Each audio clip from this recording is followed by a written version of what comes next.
দেশে সাম্প্রদায়িক দাঙ্গা বাঁধিয়ে ভারত ও আওয়ামী লীগ নির্বাচন বানচালের ষড়যন্ত্র করতে পারে বলে শঙ্কা প্রকাশ করেছেন বিএনপি নেতারা। তারা অভিযোগ করেন, ভারতে আওয়ামী লীগ কার্যালয় খুলে বাংলাদেশ বিরোধী কার্যকলাপ করা হচ্ছে। শুক্রবার রাজধানীতে আলাদা অনুষ্ঠানে বিএনপি নেতারা এসব অভিযোগ করেন। বাংলাদেশ পূজা উদযাপন ফ্রন্টের আয়োজনে শুক্রবার বিকালে প্রেস ক্লাবে আয়োজন করা হয় সনাতনী সমাবেশের। দেশের বিভিন্ন জেলা থেকে যোগ দেন জাতীয়তাবাদী মতাদর্শীরা। সাম্প্রদায়িক দাঙ্গা বাঁধিয়ে যাতে কেউ নির্বাচন বানচাল করতে না পারে সেদিকে সতর্ক থাকার আহ্বান জানান বিএনপি নেতারা। মেজর ধরা পড়ছে, সে আওয়ামী লীগের কর্মীদেরকে প্রশিক্ষণ দেবে, এইরকম নাকি আরো আছে। এই ঘটনাগুলো কিসের?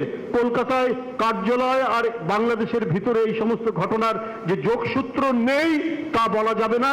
মাস্টার মাইন্ড হয়ে শেখ হাসিনা সেইখান থেকে বাংলাদেশ বিরোধী কার্যকলাপ শুরু করেছে।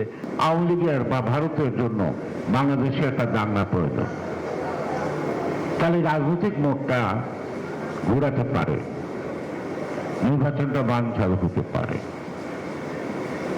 সেজন্যই আমাদের সকলের সজাগ থাকতে হবে আমাদের জাতীয় স্বার্থে।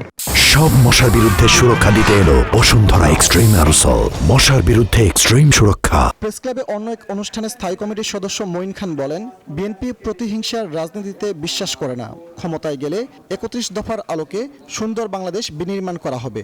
বিএনপির যত দোষ বা গুণ থাক না কেন, ঘুরে ফিরে শেষমেশ আমরা কিন্তু একটা কথা, বিএনপি যেমন আমরা বলি বিভিন্ন সময়, যে আমরা কিন্তু সেই অর্থে আমরা প্রতিহিংসার রাজনীতিতে আমরা বিশ্বাস করি না।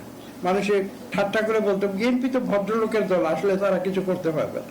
এর আগে শুক্রবার সকালে বিএনপি নেতা হাফিজউদ্দিন আহমদ বলেন, পিআর নয়, বরং বিদ্যমান পদ্ধতিতেই নির্বাচন হওয়া উচিত। বাংলাদেশের মানুষ এতদিন যাবৎ ভোটই দিতে পারে নাই।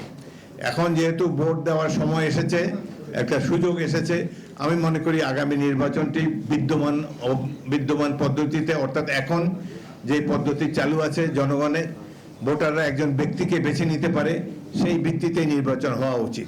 অবাধ, সুষ্ঠু ও নিরপেক্ষ নির্বাচনের মাধ্যমে জনগণের রায়ের প্রতিফলন ঘটবে বলেও জানান বিএনপি নেতারা। দেশের এক ক্রান্তি লগ্নে ফজলে রাব্বি, সৌরভ, নিউজ 24, ঢাকা।